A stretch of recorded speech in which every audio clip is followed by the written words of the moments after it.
Hello, everybody. Thanks for the introduction. Actually, I've just started using R by accident in 2012, so it's not that long, but I really enjoy the ecosystem and the people and the community. And thanks for organizing the conference in a remote way. It's great to be here, and let's just start. So the DM package. The most important things are, I think, in the badges. We need to work on our builds, but it is on CRAN as of, I think, Friday. So very much on time. This RStudio Cloud button will take you to an installation where everything is set up for you, ready to test. DM is not my work as much as it is Tobias's, who works with me at Syncra. He's been doing most of the implementation. Darko did a lot of the initial work, getting an idea of representing related tables. But we took on this idea to apart, and Katharina and others helped with the documentation. This is a collaboration between Energie, 360 Grad, one of our clients. We are Syncra. We're doing consulting mostly, if not exclusively, using R in Zurich. So for today, I'd like you to take home 3 messages. We can use data models, we can build data models, we can deploy data models from within R with the DM package. And it doesn't matter if it's on a database or if you're working locally. So how does it look like? We work with multiple tables. This is an example from an actually very cool site that hosts a multitude of data sets, where a data set is a set of tables that are linked between each other. Why are we doing this? Because we want to keep a single source of truth for our data. So having everything in one big flat table tends to lead to duplication, and this is very difficult during the data cleaning process. It's very difficult to work with this data. So we do want to we do want to stay in this relation data models with tidy, normalized data as long as possible. At the end of the day, we want a flat table to run the models on. That's true. But we do need this, we do use this. And so far, it seems that there's been a gap in the R ecosystem to work with this. So how can you do this? This is a code that connects to the data set I've shown before. You can do this with DBI. DB Connect will establish the connection with username and password usually and whatnot. You can list the tables. You can load a whole table with the read table function. In this case, this data set is a data set of loans, 682 loans, most successful than not. And this is, I think, the main table of this data set. I haven't looked at it in detail, to be honest. So this works great if the data is small. With larger data, you maybe want to work on the database. And one package that makes this a particularly nice pleasure is the dbplyr package. If you haven't heard of it, try. It looks very much like a table, this TBL object. But it's a pointer to a table that lives on the database. You can run dplyr operations on that table, and these operations will be translated to SQL on the database. This is dbplyr. So we've seen a few tables. We can do this for all of these tables, maybe not. So that's if only for this. You can already start using VM just as a container for multiple tables. VM from source applied on the database connection gives you this VM object. It will not download all the data. It will still be a connection to the database, but it will hold all the tables inside. Looks and works pretty much like an R list. It has names of the tables, and you still can access the individual tables, for example, with a dollar operator. Fair enough. So if you're not, if you're wary of working on the database right away, if you're more comfortable with working on the data locally, it's easy. There is a collect function that will grab all the data from the database, actually all the data from the tables in the data model to your local R session. That's what we see here. So even if it's just a container of tables, it may be actually useful for you. But there's more to it. So the diagram we had at the beginning had arrows. These are representations of relationships. Relationships are composed of primary keys and foreign keys.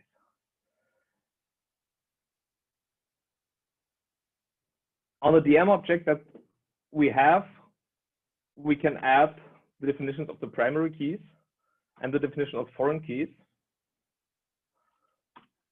And when we visualize the DM object, we get something that very closely resembles what we saw earlier.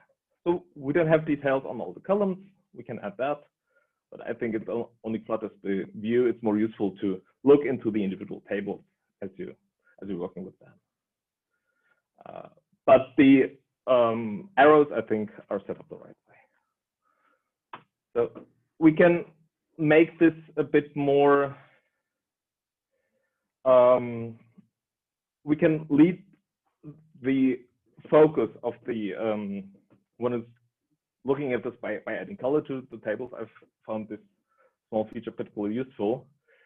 And here in this process, I also removed one of the tables for which there seems to be no use in the data model.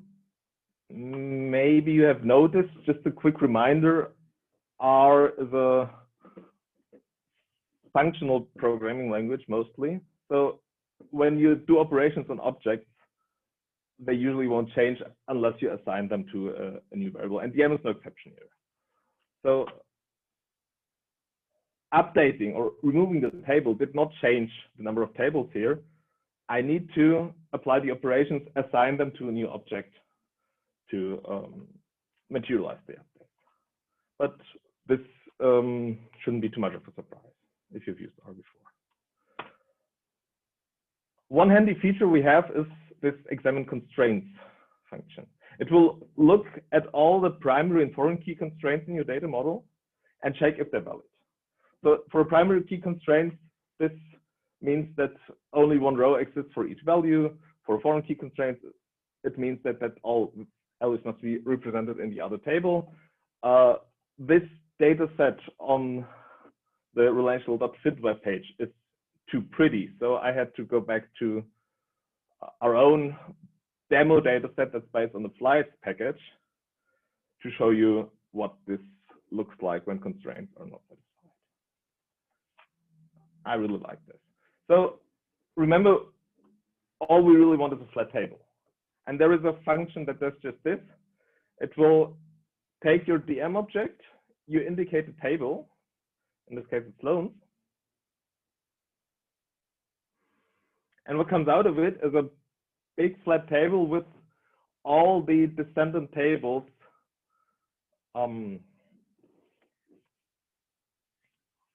joined to the main table. I made a mistake here. So flatten is just one layer. There's also squash. Squash will take it all the way down. It would have been much bigger with squash, but flatten already shows the use. So one feature I like is this column renaming. It's, I think, much better than what the regular join operations do. It will prepend the name of the table where the column comes from. So in this case, there are two columns, date. One comes from the loan table, one comes from the accounts table.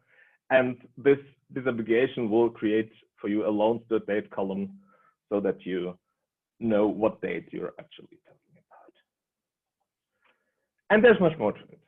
So one thing we've used this for is with our client Energie, we implemented a Shiny app that visualizes a spatial data set and allows filtering on a multitude of tables that are linked to the spatial data. So at some point, we just got rid of implementing joining code.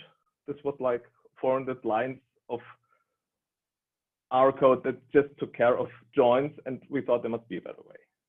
And that's where it all started last year. I might take a question at this point. So if you yes, have them already.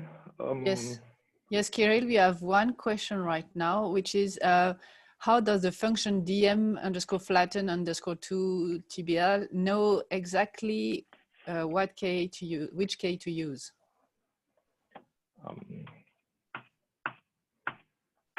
Let me go back to the diagram. So when we flatten or squash, so flatten is just one level. We go only in the forward direction of the arrows. So we go from loans to accounts, and in the squash case, we go from accounts to districts. And this defines the join. So we don't even need to specify the columns to join by because they're encoded in the primary and foreign key constraints. Does this make sense? Yes, I think, yeah. Okay, let me move quickly so we have time for more questions. The second thing that the HEM will help you with is to build your own data models. Doesn't matter if you have a database in place or if you're working locally. So for this, and because I'm such a big fan, we're going to look at Star Wars data set in the dplyr package. So Star Wars is just a table, but it has a few specifics, which I'll show you in a second. We have in the M this function enumpk candidates. It will enumerate the columns that would be a suitable pk. This means that the columns that only have unique values in them. In this case, we have the name column in a Star Wars data set. That's just the name of the character, which could be a suitable primary key, and the others are probably not. So primary keys are important for establishing relationships, and we're starting with this one table, and we'll create several tables out of it and normalize them. So this data set list columns. So who hasn't seen list columns before? List columns are an extremely powerful feature that's been around in R since very early. In the tidyverse, in Tibble and dplyr, I think we made it a bit easier to use these list columns. And this is an example. So if we look at the name and the films columns, we see that each character is placed in usually more than one film. We can unnest. This means looking in this list column and expanding. We see in which films Luke Skywalker played, and the same for all the others. So this expanded, this unnested data set has many more rows than the original one. We call this thing characters underscore films. Next thing we want to do, we want to actually set up a table for all the films. So we want all the films and meta information for these films, I think this year probably make a lot of sense. So we want this in a separate table to be able to look up details on the films for each character, but we do not want to store this information for every character, and we do not want to repeat this information, which is why we put this into a separate table. Now we have 3 tables, and we combine them into a DM object. Looks very similar to the table constructor. It gives us a DM object with 3 tables. We can add our primary keys, add our foreign keys, just like we saw before. All constraints are satisfied. This is a good sign. This means that we were careful defining our keys and relationships. We draw our diagram, and we have a data model. Now, one particular feature I don't have a lot of time to talk about today is manipulation of DM objects. So that's what's shown in this video. Maybe this quality isn't too good over this connection, but the idea is we can zoom into the table in the data model, apply data transformation and tidying on this table, and either update the table or create a new table. In this case, we have, so in this video example, we're creating an aggregated table. This is what we need to do here to prepare for production.